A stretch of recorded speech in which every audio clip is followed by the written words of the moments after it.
Saat ini, salah satu trending topik di banyak komunitas saham di Indonesia yaitu adalah akan adanya IPO jumbo daripada Bukalapak dengan kode BUKA yang akan listing perdana di Bursa Efek Indonesia pada tanggal 6 Agustus 2021. Karena itu, di video yang kali ini, agar Anda lebih paham tentang apa itu IPO, saya akan membahas tentang yang pertama, apa sih IPO itu? Yang kedua, apa keuntungan perusahaan kalau melakukan IPO atau menerbitkan saham? Yang ketiga adalah apa keuntungan investor membeli saham IPO? Mari kita kupas di video yang kali ini.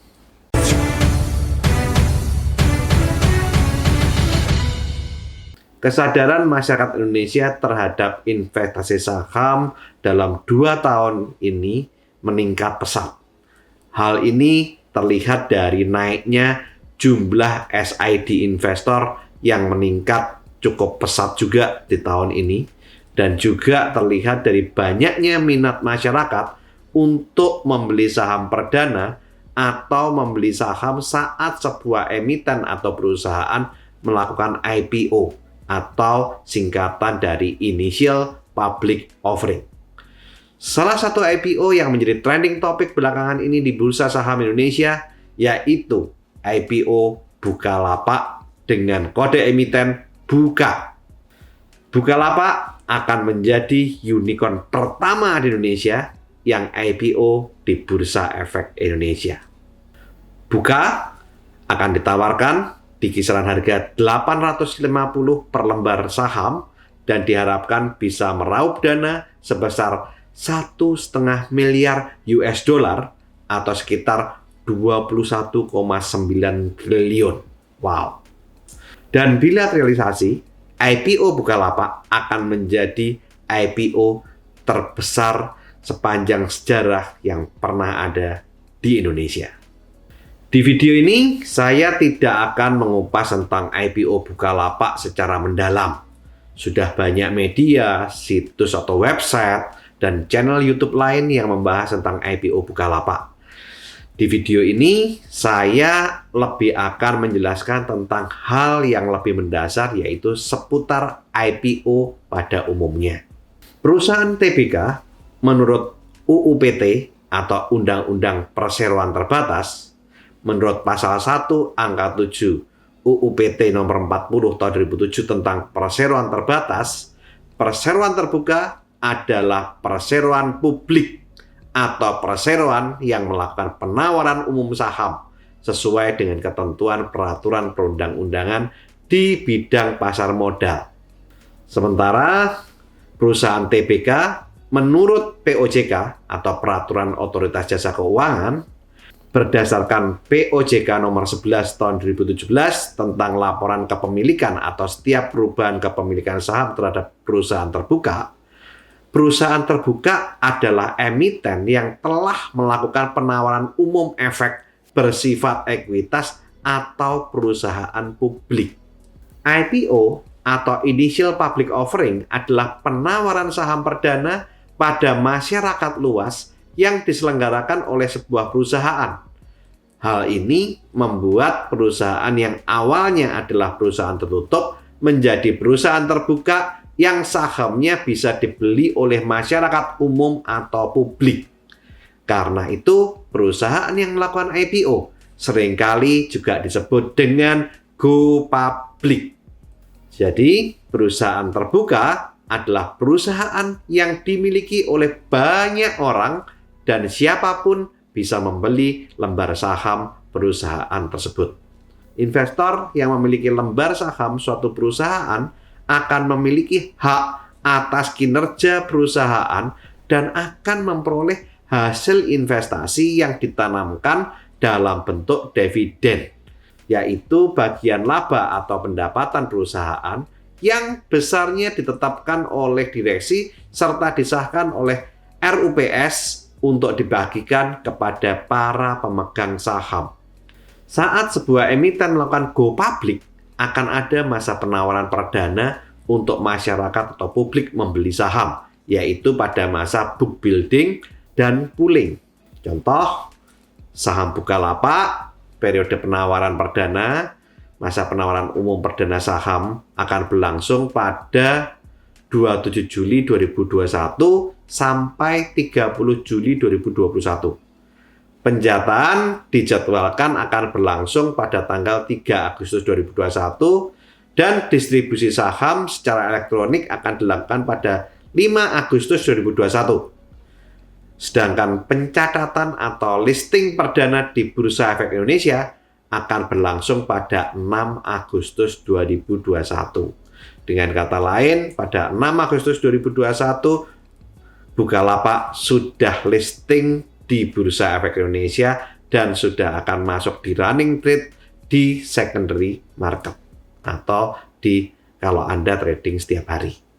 Tidak semua perusahaan bisa melakukan IPO karena BEI dan OJK memberlakukan syarat yang cukup ketat untuk perusahaan yang mau melakukan IPO. BEI dan OJK tentunya ingin perusahaan yang melakukan IPO memiliki potensi bisnis yang bagus di masa yang akan datang dan bukanlah perusahaan yang bermasalah. Mengapa suatu perusahaan mau melepas atau menjual sahamnya ke publik atau masyarakat? Ada berbagai macam tujuan yang berbeda di masing-masing perusahaan yang melakukan IPO. Yang pertama, ada perusahaan yang IPO karena membutuhkan sumber pendanaan jangka panjang dalam jumlah besar untuk pengembangan usaha bagi perusahaannya, sehingga ketergantungan emiten atau perusahaan tersebut terhadap bank menjadi kecil. Saat perusahaan masih tertutup, biasanya mereka mendapatkan dana dari meminjam uang dari bank. Permasalahannya, tidak mudah untuk mendapatkan pendanaan dalam jumlah besar dari bank untuk ekspansi bisnis. Di samping perusahaan tersebut harus mempunyai sejumlah aset yang harus dijaminkan oleh perusahaan kepada bank, bank juga memiliki plafon kredit maksimal yang bisa dipinjamkan ke sebuah perusahaan. Di samping itu, bank juga punya plafon kredit maksimal yang bisa dipinjamkan ke dalam sebuah industri untuk manajemen resiko daripada bank tersebut. Sehingga dari sini kita tahu bahwa tidak mudah untuk mendapatkan pendanaan dalam jumlah yang sangat besar daripada bank.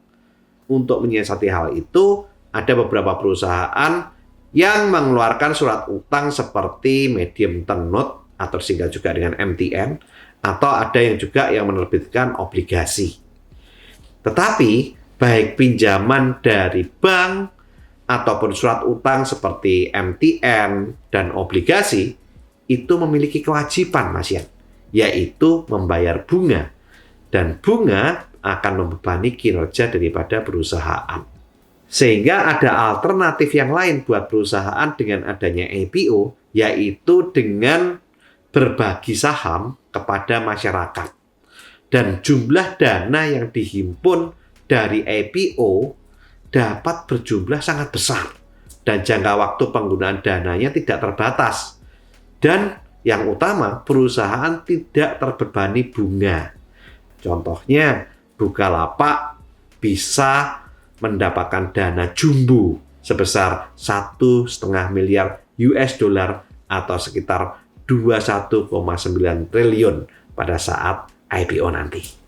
Yang kedua, ada perusahaan yang IPO bertujuan untuk melakukan ekspansi bisnis, bahkan akan melakukan akuisisi perusahaan lain yang membutuhkan dana besar, tetapi juga memiliki resiko yang besar.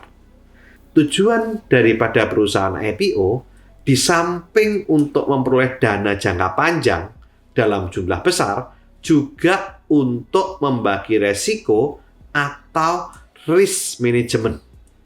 Banyak perusahaan tambang dan perkebunan yang memiliki tujuan IPO seperti ini, yaitu untuk risk management. Ada juga perusahaan yang punya tujuan yang ketiga, yaitu dengan IPO, perusahaan terbuka akan mendapat insentif tarif PPh badan 3% lebih rendah dari tarif PPh badan pada umumnya.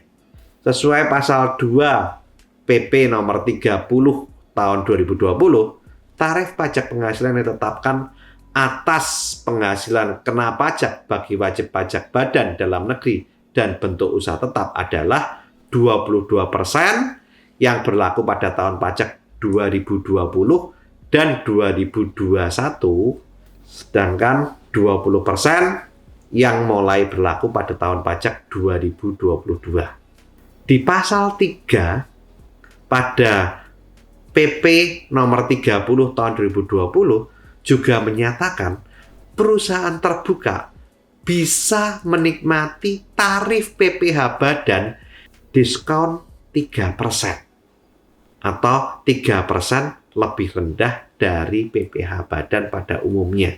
Sehingga di tahun 2020 dan 2021 akan dikenakan pajak hanya 19%. Sementara di tahun 2022 turun menjadi 17%. Dan kalau sampai ini terjadi, maka perusahaan tersebut mempunyai daya kompetitif dengan perusahaan internasional dengan adanya pajak yang hanya 17% yang cukup kompetitif.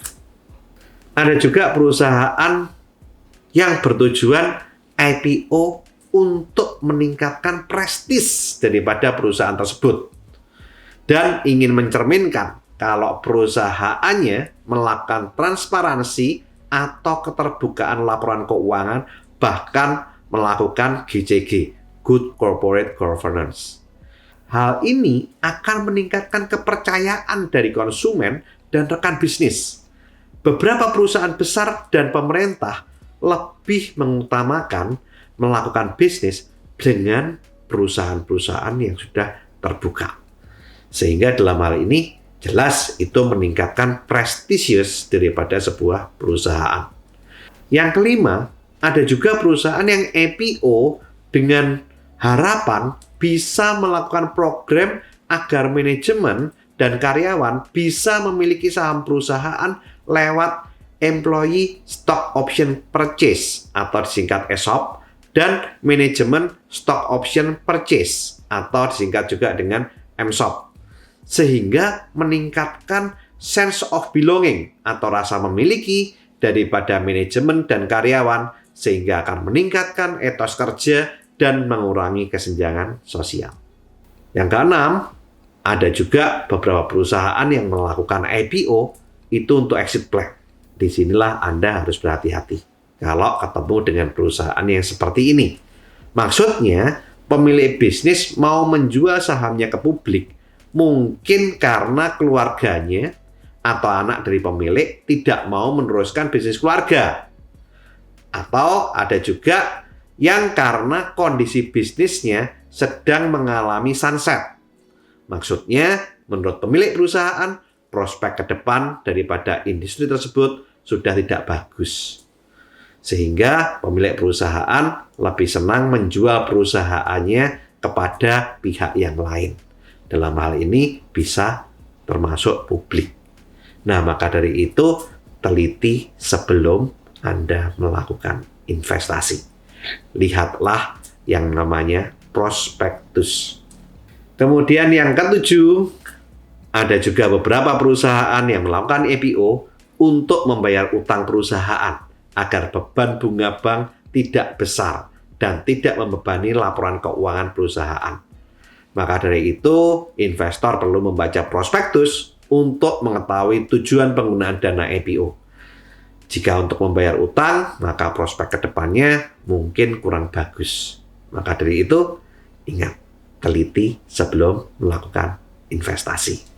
Sekarang kita akan membahas apa dampak positif sebuah perusahaan jika dia melakukan IPO.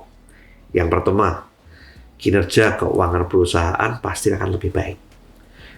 Dengan mendapatkan dana yang besar dan murah, beberapa perusahaan bisa meningkatkan kapasitas produksinya ataupun membayar utang sehingga bisa memperbaiki laporan keuangannya dengan cepat.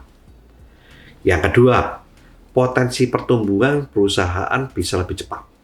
Perusahaan bisa saja menggunakan dana internal memang untuk melakukan ekspansi, misalkan untuk membuka cabang atau untuk membuka bisnis yang baru. Tetapi jika memiliki dana yang besar dan murah dalam jangka panjang, ekspansi bisa akan lebih cepat. Bahkan bisa melakukan akuisisi perusahaan lain, sehingga dalam jangka panjang, potensi pertumbuhan perusahaan bisa bertumbuh jauh lebih besar. Yang ketiga, meningkatkan citra perusahaan. Perusahaan terbuka atau yang sudah go public selalu disorot oleh media. Sorotan media ini bisa menjadi alat promosi tidak langsung bagi perusahaan, baik untuk promosi produk kepada konsumen ataupun promosi kepada investor dalam negeri ataupun luar negeri untuk membeli saham perusahaan. Citra perusahaan ini juga akan meningkatkan kepercayaan dari rekanan bisnis dan supplier serta menimbulkan rasa percaya diri daripada manajemen dan karyawan perusahaan. Dampak positif yang keempat, meningkatkan nilai perusahaan secara keseluruhan. Dengan go public, nilai perusahaan itu berpeluang jauh meningkat di masa depan, seiring dengan kenaikan harga sahamnya. Jika perusahaannya mempunyai kinerja yang baik, maka peluang kenaikan harga saham juga akan meningkat. Contoh, saham BBCA IPO pada tanggal 31 Mei tahun 2000 di harga Rp1.400. Pada tanggal 14 Mei 2001, setahun kemudian, BCA melakukan stock split atau pemecahan saham 1:2. Artinya, jika Anda memiliki satu lembar saham seharga Rp3.000 di tanggal 13 Mei 2001, dengan adanya stock split pada tanggal 14 Mei 2001, harga saham berubah dari Rp3.000 menjadi Rp1.500. Tetapi kepemilikan jumlah saham Anda berubah dari satu lembar menjadi 2 lembar, sehingga Anda tidak mengalami kerugian secara nilai. Itu artinya stock split. Kemudian tanggal 8 Juni 2004, BCA kembali melakukan stock split, pemecahan saham 1:2. Kemudian 28 Januari 2008, lagi-lagi BCA melakukan stock split atau pemecahan saham 1:2. Sehingga jika kita membeli saham BBCA saat IPO itu 1 lot, maka tahun 2001 menjadi 2 lot kepemilikan Anda, tahun 2004 menjadi 4 lot, dan di tahun 2008 menjadi 8 lot. Tujuan daripada stock split ini agar harga saham lebih terjangkau untuk dibeli oleh masyarakat, sehingga sahamnya menjadi lebih liquid. Saat video ini dibuat, harga BBCA ada di harga 30.775. Sehingga kalau kita punya 8 lot saham BBCA, berarti nilai uang yang kita miliki jika kita menjual saham BBCA saat ini yang kita beli di tahun 2000 akan menjadi 8 lot yang kita miliki dikalikan 30.775, setara dengan Rp246.200. Dengan kata lain, uang Anda naik menjadi 175 kali lipat atau 17.500% dalam 21 tahun.